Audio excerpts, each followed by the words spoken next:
Hey folks, we've been talking about our family in class this week, and I wanted to show you a little thing that I have mentioned to some of our class families. Research shows that babies recognise familiar faces over strangers from just 3 weeks old. And so a really lovely thing that you can do is get your baby used to seeing your family's faces. Now, people that you live with, that's an easy win, right? They're right there, and you can use that who sign every time someone opens the door, comes into the room, comes and gives them cuddles. Who's this? It's Daddy, for example. But for those of you whose families live a bit further away, there are some great ways you can still get your babies used to those familiar faces, even though you're not in the same space.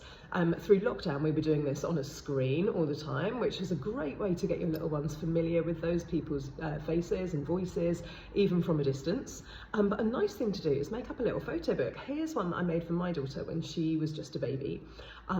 She's a teenager now, and we've remade these books year on year for the, since she's been alive. And it's a really lovely thing to look back on.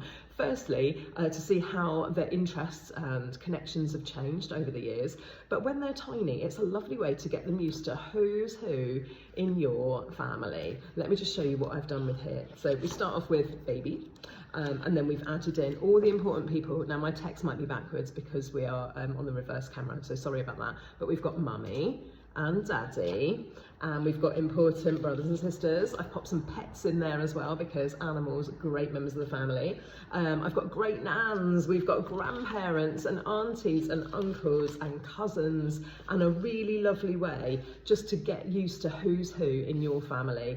I've padded mine out a little bit with all the other important things in their lives. So we've got things when they're tiny like food and drink and reading stories and going on the swing and hanging out with your friends. But as they get bigger, in our most recent books here, we've got all their interests as well. So going on holiday, dancing, what else have we got in there?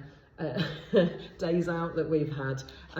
These you can make online, and they do have a cost associated, but you don't have to spend a fortune. You could just take the photos that you've captured on your phone, print them out onto a sheet of A4, cut them up and make them into a little flick book, for example, or just stick them on the walls near your change mat. And every time your baby's in the room, you can go through, who is this? It's Daddy, or it's Grandad, or whoever it might be. Really lovely activity, that one, for your small person. Have fun. Bye bye.